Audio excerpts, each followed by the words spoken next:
ഞാൻ ചോദ്യം അങ്ങോട്ട് ചോദിച്ചോട്ടെ வந்து ஒரு பையன் வெளிநாட்டுல இருக்கான். பட் அவனுக்கு வந்துட்டு தூங்கும் போதே வந்துட்டு அந்த விந்து வந்து அவுட் ஆகுதும். 28 வயசெல்லாம் நிறைய விந்து லீக் ஆகும். ഞാൻ ഈ രംഗത്ത് ഒരു പരിപൂർണ വിജയമല്ല. கல்யாணம் பண்ணிட்டு விந்து அங்கதான் விட்டு இருக்கணும். அவரு தானே வேஸ்டா விட்டு இருக்கிறாரு. எங்க விடணும்? இவளிது எந்த பாவிச்சா? எங்க விடணுமா? இல்ல எங்க மனைவி கிட்ட விடணுமா?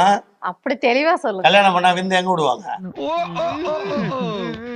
அப்படி சொல்லல அங்கதான் விந்து வாயிலையும் விடுவாங்க, பெண்ணுறுப்புலயும் விடுவாங்க. எங்க வேணாலும் விடுவாங்க. ஆண்களுக்கு வந்து எங்க பிடிச்சிருக்கோ அங்கெல்லாம் விடுவாங்க. എനിക്കിതൊക്കെ ഒരു ത്രില്ലായിട്ടാ തോന്നുന്നത്. ജീവിതത്തിൽ എന്തെങ്കിലുമൊക്കെ ഒരു തമാശയൊക്കെ വേണ്ടേ? வயசு ஏமா இல்ல അന്റെ ബെക്കോന്നാണൊക്കെ മൊയ്തൂട്ടിക്ക് ഇന്ന് മാറ്റുന്നുണ്ട്.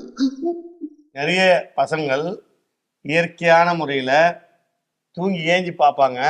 பார்த்தா அவன் ஜட்டியெல்லாம் நினைஞ்சிருக்கும்.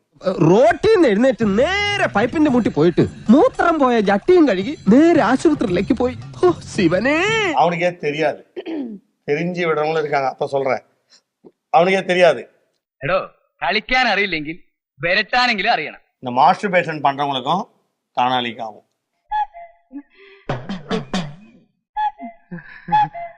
10 நிமிஷம் இப்படி டாக் முடிய முடியுமா? போயிடும். அவுட். 1 2 3 ഔട്ട്. അന്ത്യാവോളം വെള്ളം കോരിയിട്ട് പടിക്കിലെത്തുമ്പോ കുട ഉടച്ചു എന്ന് പറയാറില്ലേ? അതുപോലെ കാര്യങ്ങൾ ഒന്നും അങ്ങോട്ട് ഒത്തു വരുന്നില്ല. தம்பி, கல்யாணத்தை முதல்ல பண்ணு. 27 வயசு ஆயிடுச்சு, 28 வயசு ஆயிடுச்சு. இது விந்து விட வேண்டிய இடம் மனைவி கிட்ட ആണല്ലോ. നിന്റെ ഈ വാക്ക് ഞാൻ വിശ്വസിക്കുകയാണ്. നീയാണ് സാക്ഷി. ഉറപ്പാണല്ലോ? ഉറപ്പാണല്ലോ.